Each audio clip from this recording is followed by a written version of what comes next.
Ito ang pasabog na chika ngayong gabi.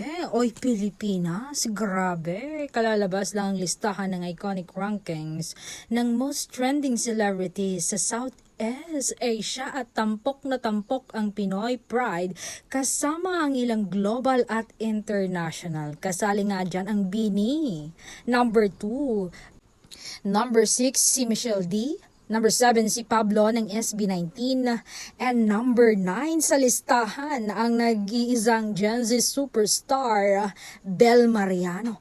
Congrats, Bel. Iba ka talaga. Sikat. Phenomenal indeed.